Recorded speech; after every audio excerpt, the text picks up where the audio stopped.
రాష్ట్రంలో జరుగుతున్న పరిణామాల గురించి మీ అందరికీ తెలుసు. గత 4.5 సంవత్సరాలుగా ఈ రాష్ట్రాన్ని రాత్రి చూశాను. రాత్రి నాకు 11 గంటలు తెలిసింది. మన కుర్రవాళ్ళు ఎవరు, కొండ బుజ్జి ఇద్దరు దగ్గరికి రాత్రి 2-3 సార్లు ఇంటికి వెళ్ళి లేడీస్ ఉంటే లేడీస్ని బెదిరించి వాళ్ళు స్టేషన్ రావాలని చెప్పి గొడవ. ఎందుకు గొడవ?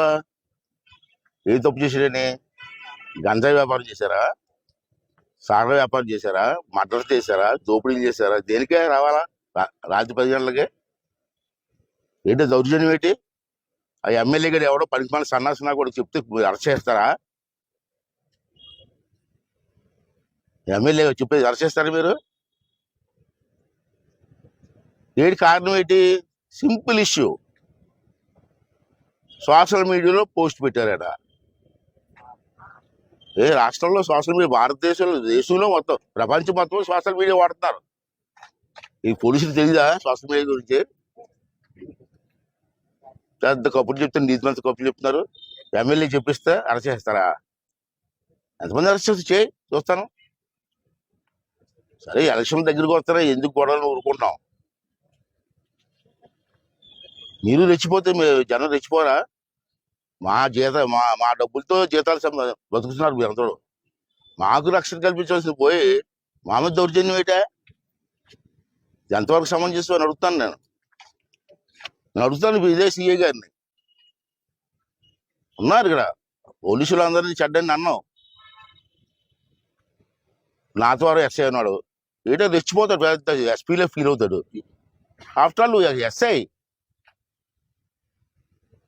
ఈ టౌన్లో ఒక ఎస్ఐ ఉన్నాడు, అదో డిఐజీలో ఫీల్ అవుతాడు. 3 నెలలు మా ప్రభుత్వంతో ఫుట్బాల్ ఆడతారు కదా, మిమ్మల్ని ఊరుకుంటామా? చేతకాని వాళ్ళం మేము. ఇక్కడ కొడితే ఎక్కడికి వెళ్తాం తెలీదు, అక్కడ కొడితే ఎక్కడికి వెళ్తాం తెలీదు. అంత ఫుట్బాల్ ఆడతాం మేము కూడా. మాకు చేతనాం.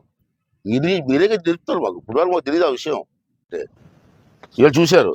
నేను అడుగుతాను, డిమాండ్ చేసి సీఏ గారు ఎంత మేము ఫోన్ చేసాం, ఇలా వస్తున్నామంటే రమ్మని అసలే చెప్పాడు. ఇలా మేము వస్తున్నారంటే ఎందుకు సార్ అన్నాడు. ముందు మాట్లాడినట్టు లేదు, మాట్లాడి పని ఉంది, వస్తామంటే రమ్మని చెప్పి అసలే టైం ఇచ్చాడు. వచ్చిన తర్వాత ఇప్పుడు ఏమో పాకిరాబడి వెళ్ళిపోయాడు. ఇదండి పరిపాలన. ఒక మాజీ మంత్రి స్థాయిలో ఉన్నటువంటి వ్యక్తిని వచ్చి మాట్లాడతారంటే రమ్మని చెప్పి మళ్ళీ కనీసం మెసేజ్ ఇవ్వకుండా వెళ్ళిపోని చెప్పి ఇక్కడ పోలీసులు చెప్తారంటే వీళ్ళకి అంత అహంకారం, అంత కళ్ళు మూసుకొని పోతాను ఒకసారి అర్థం చేసుకోవాల్సిన అవసరం. వీళ్ళు చూశారు మీరు, ఓకే మాకు రిపోర్ట్ వచ్చిందండి అని చేత మేము యాక్షన్ తీసుకుంటాం అంటున్నారు. గతంలో మేము రిపోర్ట్ ఇచ్చాం. ఎందుకు యాక్షన్ తీసుకోలేదు? తీసుకోలేదండి? 2 సంవత్సరాలకి అంత, 1 సంవత్సరం 2 సంవత్సరాలు అయిపోయింది. నాతవారులో కుర్రోడిని కాళ్ళు చేతులు కలిపేసి కాలంలో వేసేసారు, చచ్చిపోయాడు. కళ్యాణ్ అనే కుర్రాడు. సుమారు 2 సంవత్సరాలు దగ్గర అవుతుంది. ఆ కేసు ఏం చేశారు మీరు? ఎందుకు ఇన్వెస్టిగేషన్ చేయలేకపోయారు? అంటే ఎమ్మెల్యే వద్దంటే మానేస్తారా? చంపేశారు ఆ కుర్రోడిని అనవసరం అన్యాయంగా. ఆ భార్య పిల్లలు ఏమైపోతారు?